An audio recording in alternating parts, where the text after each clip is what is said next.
Apocalipsis capítulo 11 versículos 15 al 19. El séptimo ángel tocó la trompeta y hubo grandes voces en el cielo que decían: Los reinos del mundo han venido a ser de nuestro Señor y de su Cristo, y Él reinará por los siglos de los siglos. Y los 24 ancianos que estaban sentados delante de Dios en sus tronos se postraron sobre sus rostros y adoraron a Dios, diciendo: Te damos gracias, Señor Dios Todopoderoso, el que eres y que eras y que has de venir, porque has tomado tu gran poder y has reinado. Y se airaron las naciones, y tu ira ha venido, y el tiempo de juzgar a los muertos, y de dar el galardón a tus siervos, los profetas, a los santos, y a los que temen tu nombre, a los pequeños y a los grandes, y de destruir a los que destruyen la tierra. Y el templo de Dios fue abierto en el cielo, y el arca de su pacto se veía en el templo, y hubo relámpagos, voces, truenos, un terremoto y grande granizo. Vamos a ver en esta tarde que Jesús tomará el control del mundo pronto. Hemos visto hasta aquí, si podemos hacer un resumen, que el título de propiedad de la tierra estaba en manos del Padre, recuerdan, en un pequeño libro o rollo, y nadie lo podía tomar sino alguien que fuera no fuerte, sino alguien digno, ¿se acuerdan? No tenía que ser alguien fuerte, sino alguien que fuera digno. Y era con el propósito de poner el punto final a la antigua creación, esta creación que está caída, y dar paso a los nuevos cielos y a la tierra nueva. Juzgar a los malos y dar la redención final a los justos. Y hemos visto que el único digno que fue encontrado en la creación para poder abrir este libro, ¿quién fue? Solamente el Señor Jesucristo. Se habla varias veces a través de Apocalipsis de ángeles fuertes y cosas así, pero no alcanza. Tiene que ser alguien que sea digno, y solamente Jesús es digno porque Él, con su sangre preciosa, ha abierto la posibilidad para la redención no solamente de los seres humanos, sino de la creación completa. Y este rollo que se empezó a abrir desata 7 sellos que son juicios sobre el mundo.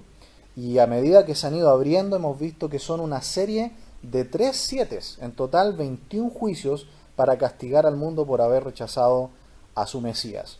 El primer juicio, cuando se abrió, o el primer sello, vimos que era un caballo blanco y el que lo venía montando es el anticristo.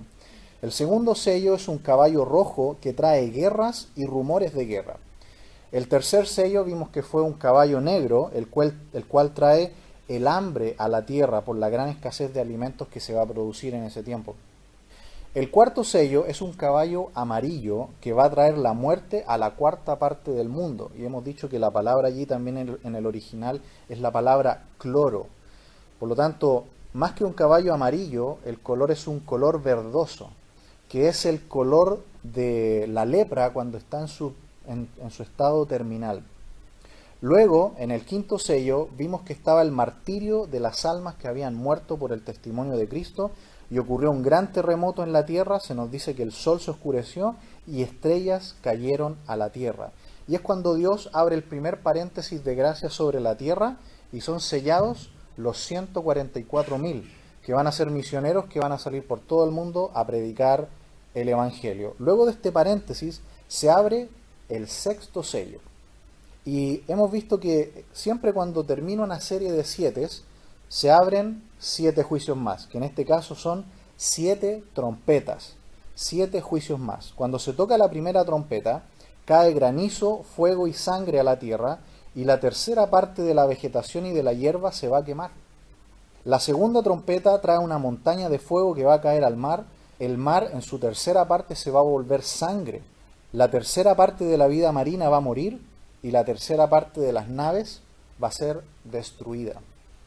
Cuando se toque la tercera trompeta, dice la escritura que va a caer de la tierra a la tierra una estrella que se llama ajenjo, y la tercera parte del agua dulce va a quedar contaminada. Se tocará la cuarta trompeta y se nos dice que la luna, el sol y las estrellas verán afectada su luz. Al tocarse la quinta trompeta, se nos dice que un demonio, una especie de estrella que ya había caído a la tierra, es muy probable, como vimos, que sea Satanás, se le va a dar una llave para que abra el pozo del abismo. ¿Y qué vimos que va a salir de allí? Un montón de demonios que estaban encarcelados desde tiempos inmemoriales y que van a salir para atormentar al mundo.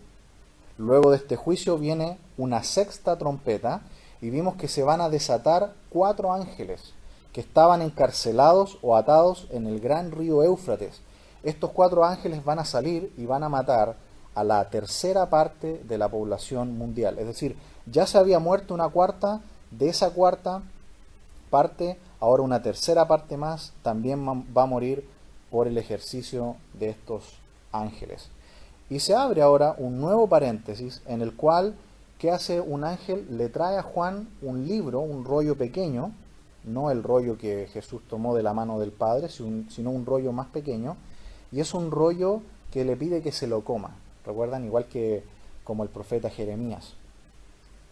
Para que lo prepare para predicar en lo que viene a continuación. Dios entonces siempre han notado que abre un paréntesis de gracia, de misericordia, envía a los 2 testigos que van a predicar por 3 años y medio y ellos serán finalmente muertos.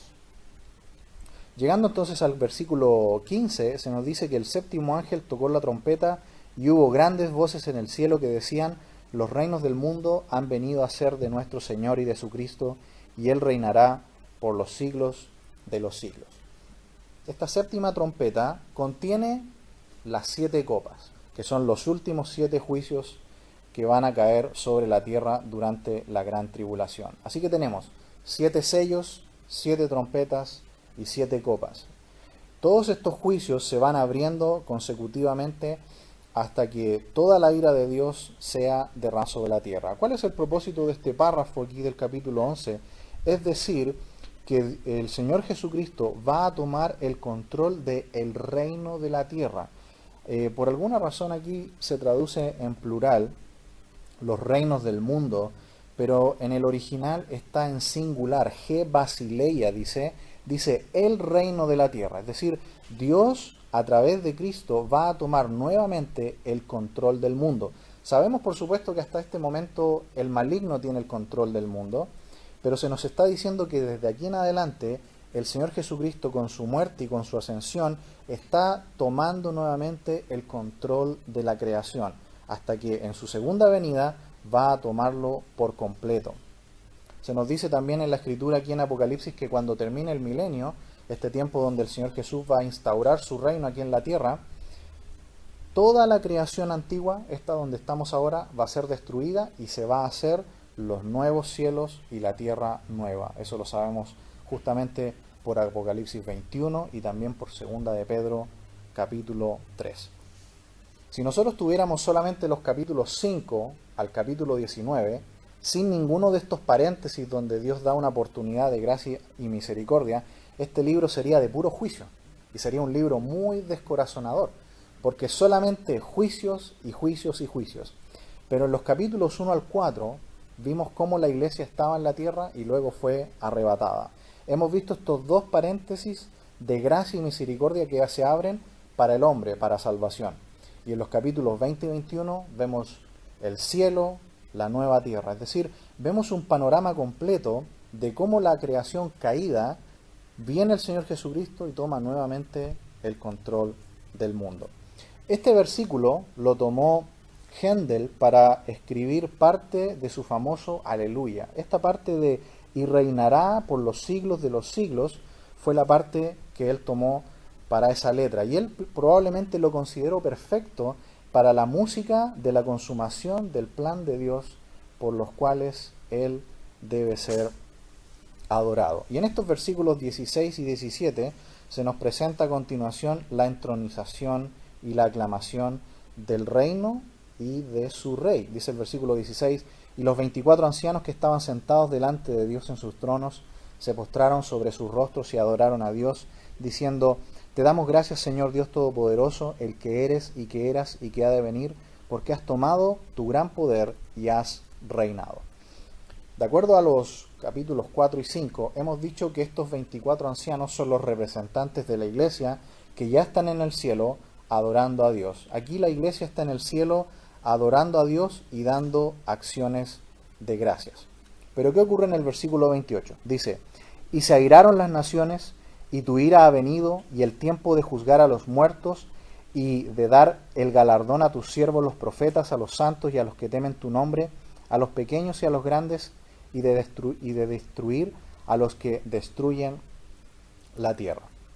Si vamos un momento al Salmo 2, es un muy buen ejemplo de lo que va a pasar justamente aquí en el final de los tiempos. Se nos muestra que las naciones van a estar airadas e intentarán destruir a Dios y su pueblo Israel, pero Dios se reirá de ellos, porque el poder de Dios es superior.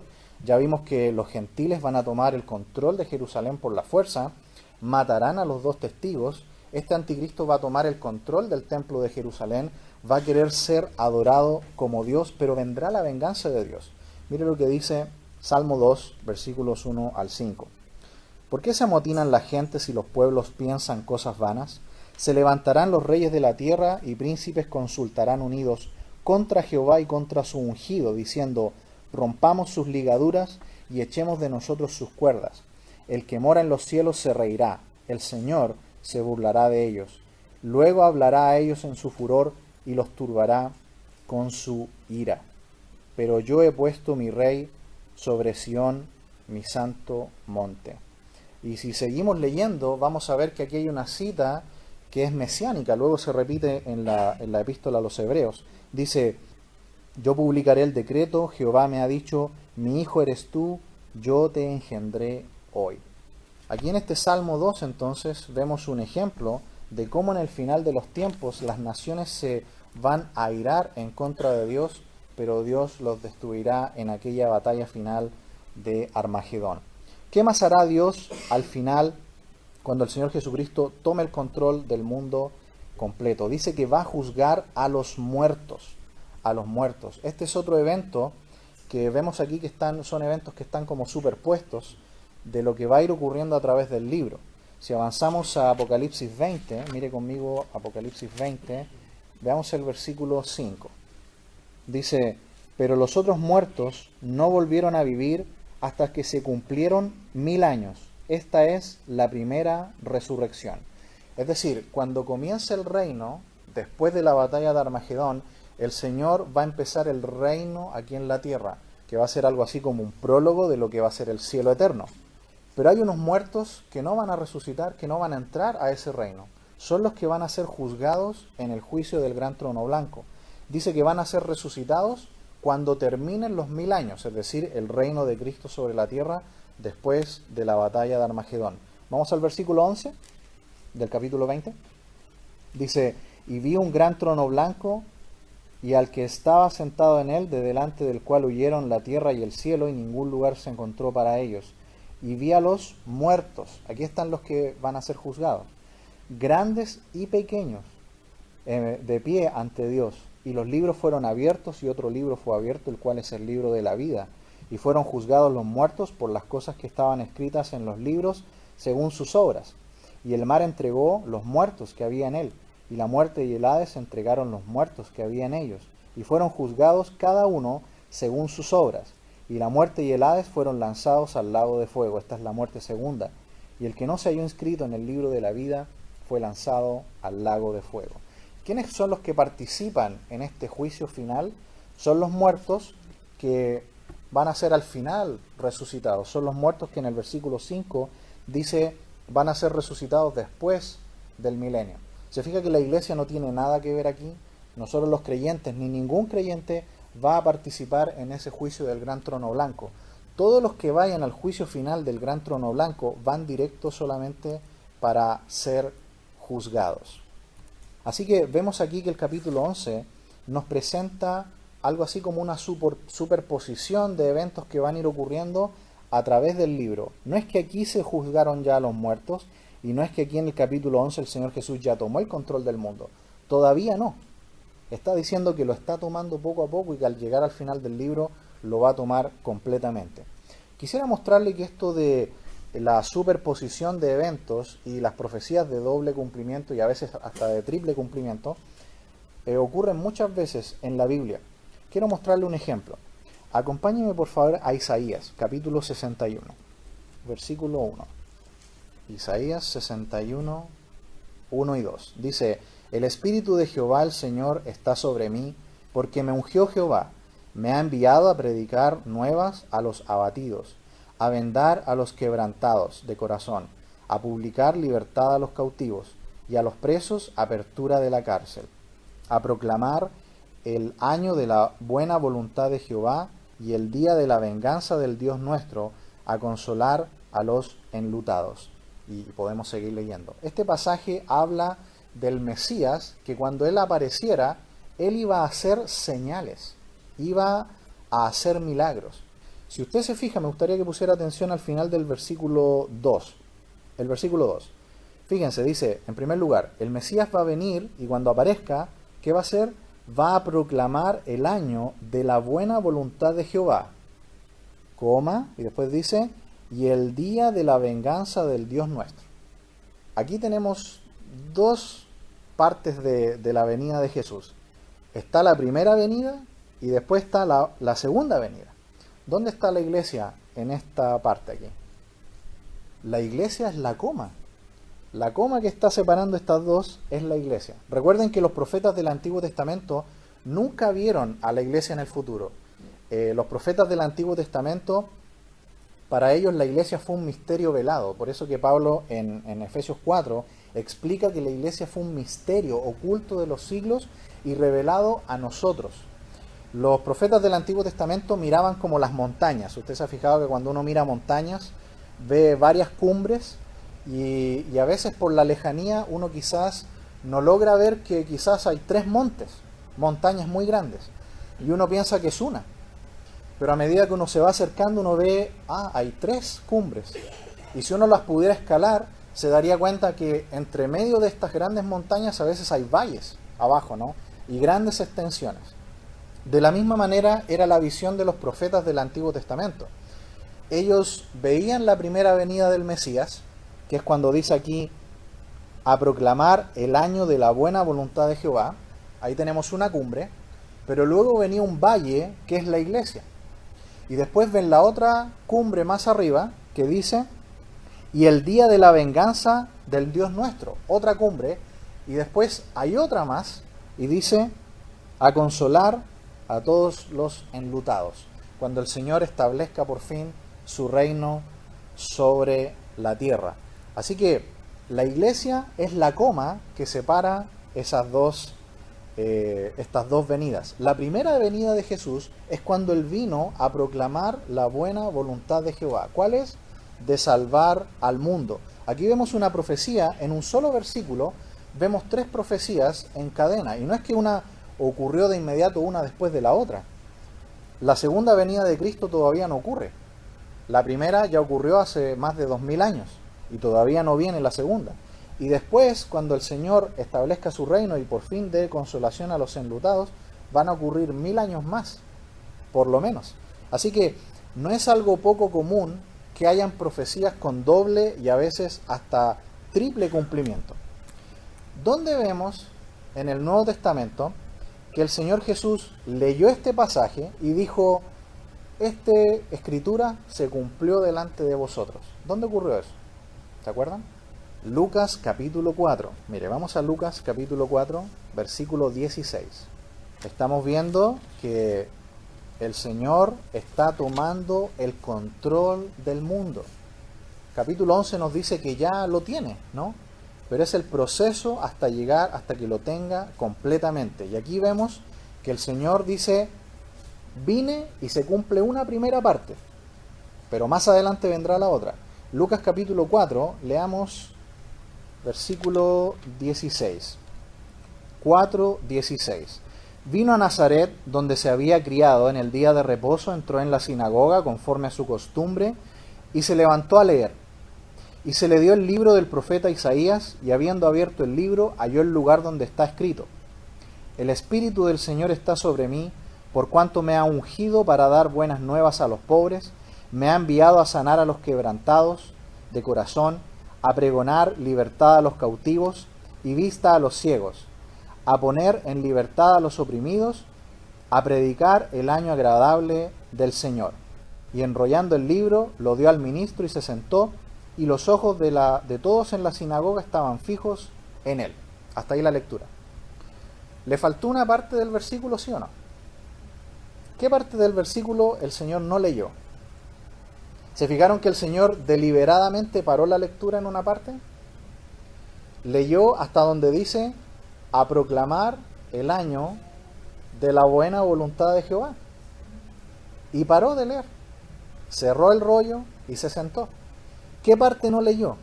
No leyó la parte donde dice, al final del versículo 2 de Isaías 61, y el día de venganza del Dios nuestro. Esa parte no la leyó. Y fíjense lo que dice después, en el versículo 21. Y comenzó a decirles, hoy se ha cumplido esta escritura delante de vosotros. ¿Cuál falta por cumplir? La última parte del versículo 2 de Isaías 61, el día de la venganza. ¿Cuál va a ser el día de la venganza del Dios nuestro? Y el día cuando Él consuele a todos, cuando Él vuelva en su segunda venida y cuando Él establezca su reino aquí en la tierra. Yo no sé si ustedes se impresionan, pero a mí por lo menos me impresiona mucho. Yo nunca lo había notado. El Señor deliberadamente lee hasta dónde se cumple. La Escritura hasta dónde se cumple. Él viene en su primera venida y dice, vine a anunciar el año de la buena voluntad de Jehová. Es muy hermoso y exacto, porque solamente a eso vino el Señor en su primera venida. Vino a morir, vino a dar su vida y vuelve a la presencia del Padre. Y en la segunda venida ya no va a volver como cordero. En la segunda venida volverá como león y volverá en el día de la venganza de Jehová. Y esa parte no se ha cumplido, por eso no la leyó.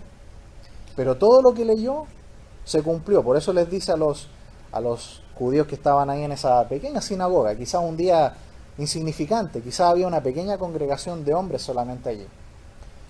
Pero deja muy claro que solamente esa parte de la acción del Mesías se ha cumplido. Venir en primer lugar como cordero a dar su vida. Como ustedes pueden ver, el Señor Jesús es el mejor expositor y predicador de la Biblia. Dejó fuera lo que no se va a cumplir, pero que aquí Juan en Apocalipsis nos está explicando con lujo de detalle. Miremos un ejemplo más. 1 Corintios capítulo 15, versículo 23. Aquí quisiera mostrarle otro ejemplo de que muchas cosas que ocurren a veces como que uno piensa que están ocurriendo en secuencia inmediatamente, pero a veces hay miles de años entre medio de cada cosa. Entonces, a veces hay predicciones o profecías que ocurren con separaciones de miles de años. Aquí hay otro ejemplo. Dice el versículo 23, pero cada uno en su debido orden. Estas son las resurrecciones, por si acaso. Cristo, las primicias, luego los que son de Cristo en su venida, luego el fin, cuando entregue el reino al Dios y Padre, cuando haya suprimido todo dominio, toda autoridad y potencia. ¿Cuántos miles de años hay entre medio de cada cosa que dijo aquí el Señor Jesús? Dice, el orden de las resurrecciones es el siguiente. En primer lugar, Jesús y las primicias. Las primicias es un poco difícil determinar quiénes son, pero muy probablemente son los que resucitaron cuando el Señor resucitó. Recuerdan que cuando el Señor resucitó hubo un terremoto en Israel y muchos se levantaron de las tumbas, ¿cierto? Probablemente esas son las primicias. Y luego, fíjense lo que dice. Dice, luego los que son de Cristo en su venida. ¿Qué evento es ese? El arrebatamiento de la iglesia. Que Pablo después lo explica con detalle aquí mismo en el capítulo 15. Cuando dice que en un abrir y cerrar de ojos seremos transformados a la final trompeta. Y los muertos serán resucitados incorruptibles y nosotros seremos transformados. Versículo 52. ¿Cuántos años van a pasar desde la resurrección de Jesús, de las primicias y de la iglesia? Por lo menos, ¿cuántos años llevamos? Como 2000 años. Y fíjense, sigue diciendo, luego el fin, en el 24, cuando entregue el reino al Dios y Padre, lo que está diciendo aquí Apocalipsis 11.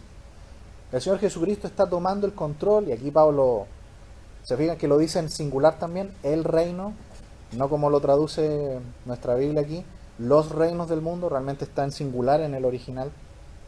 El reino, es decir, todo el mundo, el Señor Jesús va a tomar el control, y cuando le entregue todo eso, dice aquí, va a resucitar otro grupo más. Notan cómo la Biblia es tan exacta y tenemos aquí los eventos y a veces entre medio hay miles de años a veces entre medio. Volvamos entonces a Apocalipsis capítulo 11 y vemos entonces que hasta el versículo 18 se nos presenta como un resumen del libro de lo que va a ocurrir rápidamente en secuencia, pero entre medio hay muchos eventos que tienen que ocurrir antes. Y en el versículo 19 dice, y el templo de Dios fue abierto en el cielo, y el arca de su pacto se veía en el templo, y hubo relámpagos, voces, truenos, un terremoto y grande granizo. Antes de que se inicie el juicio de las 7 copas, Dios le muestra a Juan algo antes nunca visto, que simboliza la fidelidad de Dios. Recordemos que este libro de Apocalipsis es la revelación de Dios el Padre acerca de su Hijo Jesús. La palabra Apocalipsis significa justamente eso, correr el velo, revelar algo que está dentro de un velo escondido.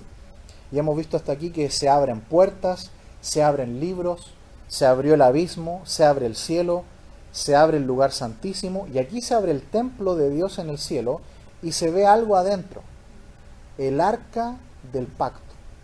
El arca del pacto, que se supone que se perdió cuando fue la destrucción de Israel a cargo de los babilonios, después de eso nunca más se supo del arca del pacto. Aquí se nos dice que está en el cielo, en el templo de Dios.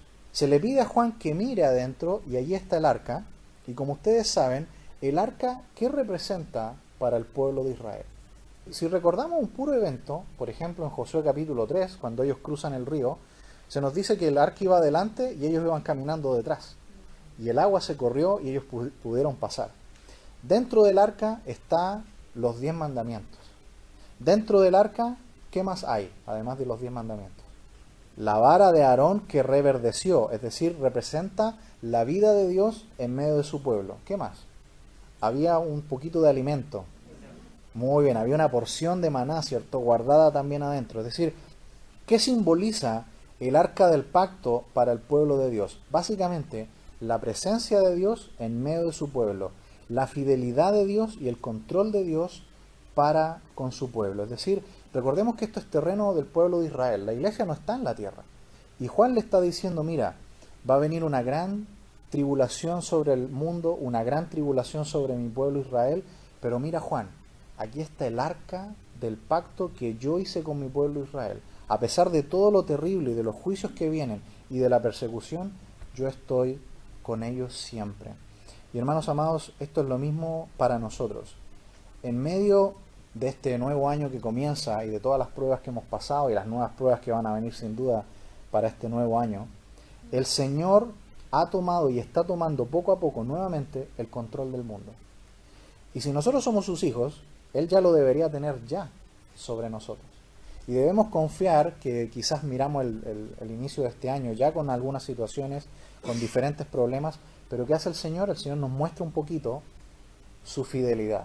Y Él nos dice, no te preocupes, yo voy a estar contigo durante todo este año.